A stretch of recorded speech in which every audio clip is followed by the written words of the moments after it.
Wahana Lingkungan Hidup Indonesia Sumatera Selatan mengeluarkan pernyataan tegas terkait penanggulangan kebakaran hutan dan lahan yang kembali terjadi di Provinsi Sumatera Selatan.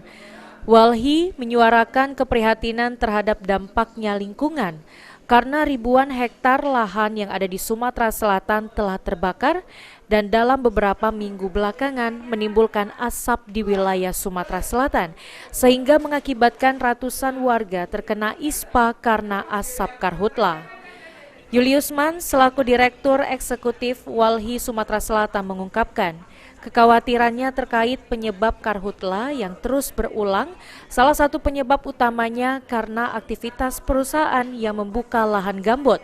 Walhi Sumatera Selatan mendesak pemerintah provinsi dan pusat untuk mengambil tindakan tegas dalam menangani karhutla dan meminta agar perusahaan-perusahaan yang terlibat dalam aktivitas extra engineering di lahan gambut dievaluasi lebih lanjut. Ini yang kemudian dia menyebabkan kabut asap dia terus berulang dan masif, maka ini kami menyebutnya bahwa kebakaran hutan dan lahan ini adalah satu kejadian yang extraordinary.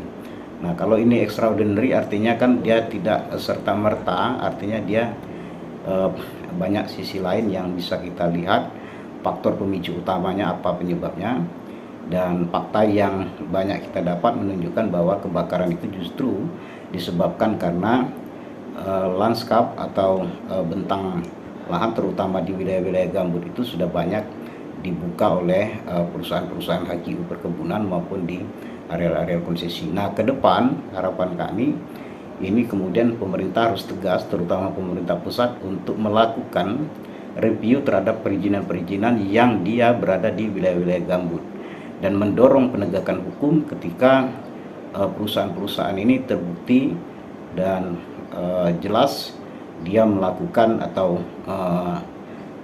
menimbulkan terjadinya kebakaran yang sehingga ini. Walhi mengajak masyarakat Sumatera Selatan untuk bersama-sama menjaga lingkungan dan melaporkan setiap tindakan yang dapat menyebabkan karhutla. Kehancuran lingkungan bukan hanya masalah lokal tetapi juga berdampak global dan semua pihak harus bekerja sama untuk mencegahnya. Irawan, PAL TV.